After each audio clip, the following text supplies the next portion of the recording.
So what did I just do there to get all those copper pipes to stick together? It's called soldering. I used a product called Stay Bright 8. I did not braze it. It's pretty common practice in HVAC to use Stay Bright 8 in this specific application when you have everything brand new.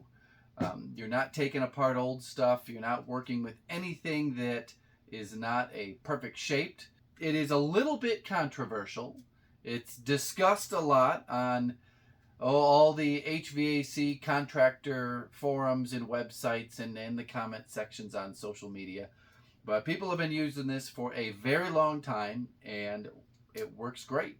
You use the flux called Stay Clean. It's very easy. It is exactly like sweating copper pipe. You put the torch on the opposite side that you introduced the solder. You swipe it across. Oh, it didn't melt. Leave the torch there a little bit longer. Swipe it across. Okay. Remove the torch. And the heat that is staying in there is enough to melt it. You don't want to overheat it. You can't really underheat it. Maybe give it a little bit more flame and get all the way around it. Pretty straightforward process. I'll put a link to this down in the description so you can go check it out, read up on it. If you got questions for me, put those down in the comments as well.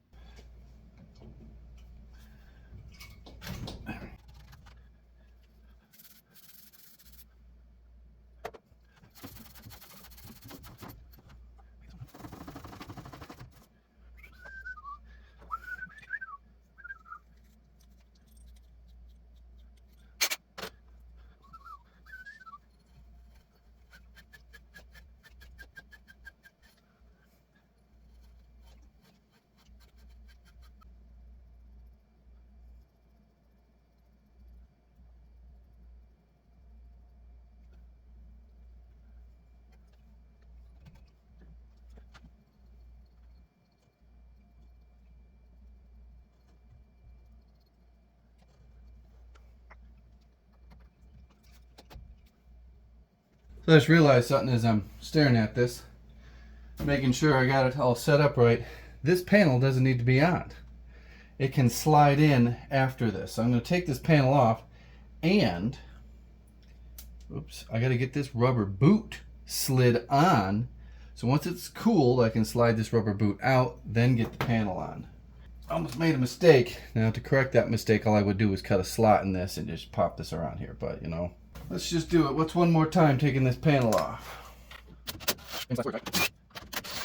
Also, I get this out of the way. I don't want any of this to drop down.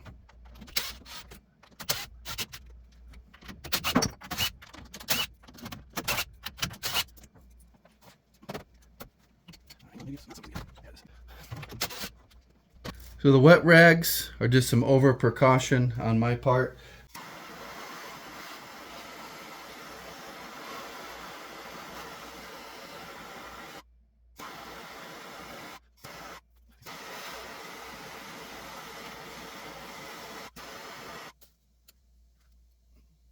Here it's sizzling.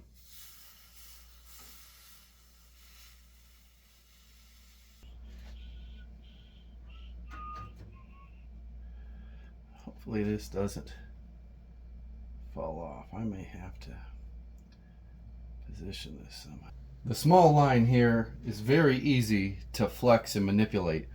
So I just got it going slightly uphill so that this thing doesn't fall off.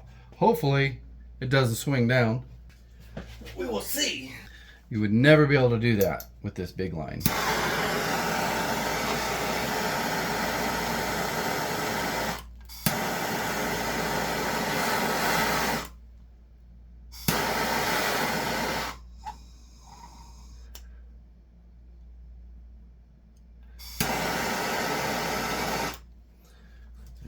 all done.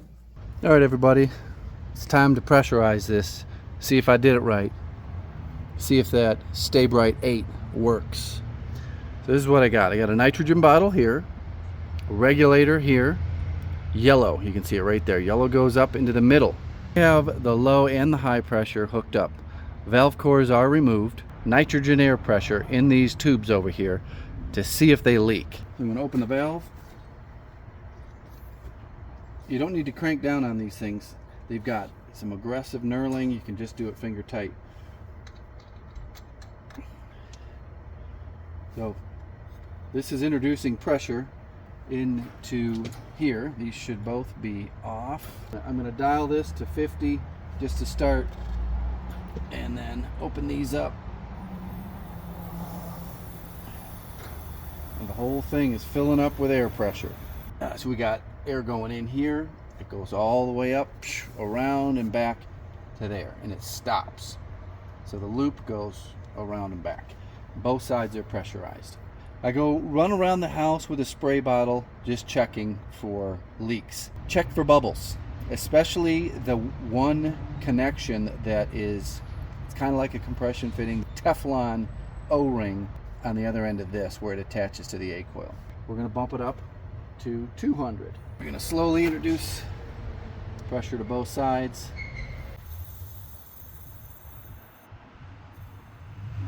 So these gauges are still reading the pressure in here.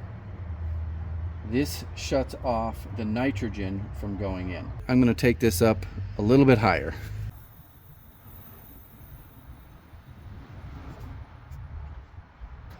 So now we're sitting at 300.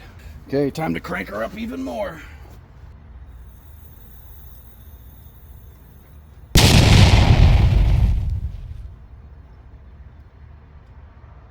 All right, this is on max pressure. We're sitting just over 400 psi. I'm going to let this equalize and come back in a little bit. Okay, it's time to take these gauges off. It's been on for probably like 2 hours.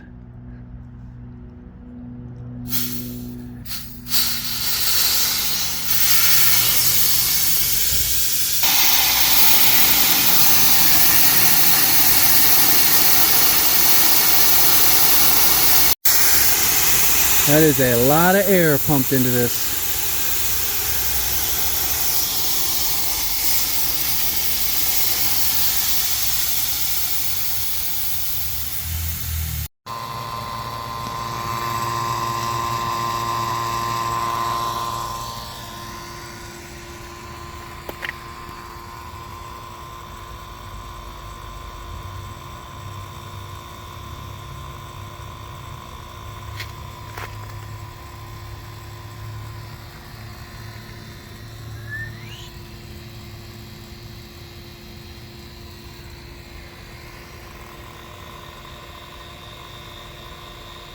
It's been about 30 minutes and we are down to 220 microns, well below the 500 recommended level. There's a few ways to do this. There are some more technical ways. I'm going to go what I think middle of the road. I'm going to introduce pressure just a little bit. Then I'll remove my gauges and then I'll reopen all these up and let the full force go. Now why would I do that? Is I don't want to take these off when I have this thing fully pressurized. You lose more refrigerant. Still not that big of a deal. There's a little bit of risk of burning your hands. Close her down, closing it down. Put about 75 psi in there. Didn't want to go that far, but oh well. So that wasn't bad. It would be much worse if you had full pressure in here. So now if I took these off before opening this, there's a vacuum in there and it would have sucked atmospheric air in there. That's what you don't want. So now we're going to open this back up all the way. It takes a long time to get these things open for some weird reason. You want to go all the way and then just snug, not even snug. That's it. Cut up Allen wrenches in a socket.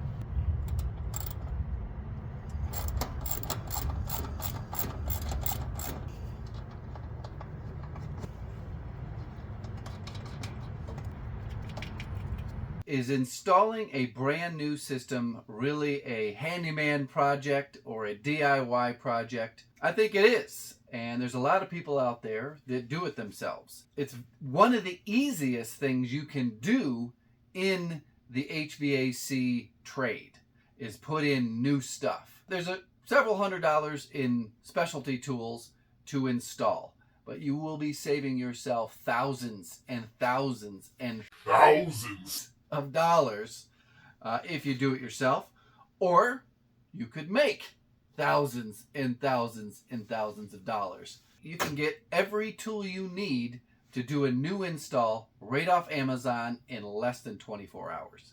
It's kind of crazy, the access that we now have to the tools and the equipment to do an HVAC system. I used HVAC Direct to buy all this stuff.